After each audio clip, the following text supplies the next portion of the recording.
Nusrat Chowdhury. She is an associate professor of anthropology at Amherst College, joining us from Amherst. Thank you, Professor, or Associate Professor rather, so much for joining us on TRT World. We've seen over the last few weeks this growing anger in Bangladesh, especially among the youth. It's really been a powerful movement, one that's ousted Sheikh Hasina. What's your take on these developments that have taken place over the last few weeks, particularly today? Thank you. This has been a spectacular set of events.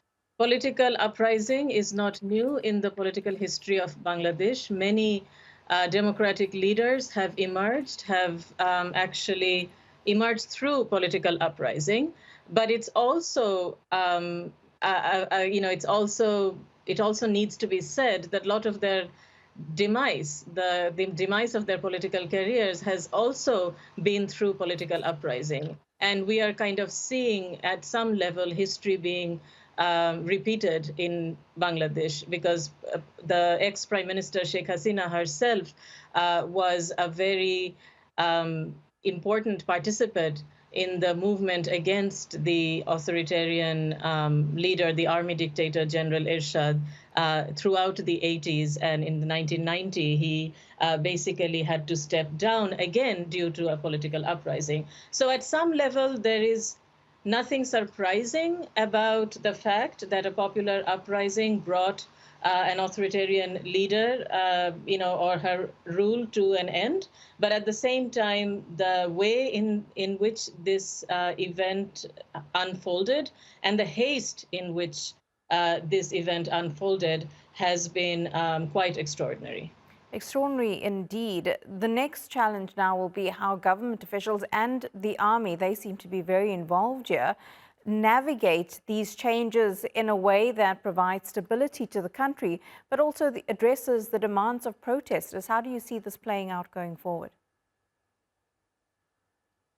The military is still seen as a non-partisan institution in Bangladesh. And on this issue, I would actually like to defer to the student leaders and the ordinary citizens who have supported them. They have been very clear from the very beginning that they are not going to settle for any familiar kind of efforts to hijack democracy. As you know, there have been instances in Bangladesh's own political history of the army taking over power. I think the people of Bangladesh are all excited, but they are also tired of the violence and the repression and the uncertainty, and they're putting their faith on the army only to the extent that the army oversees a peaceful transfer of power. I think they're giving the military a benefit of doubt, and I think it would be a grave mistake for the military or any of the opposition parties to take that for granted, because at this point, I think if the students' demands are not met about bringing a new democratic government through deliberation and democratic procedure, they're actually going to be back in the streets. And when we talk about a transfer of power and democratic procedure, will that eventually lead to elections that need to take place in the country? Because the last elections were, of course, won by Sheikh Hasina, but the opposition also didn't take part in those. Oh, absolutely. A free and fair election is on top of their agenda.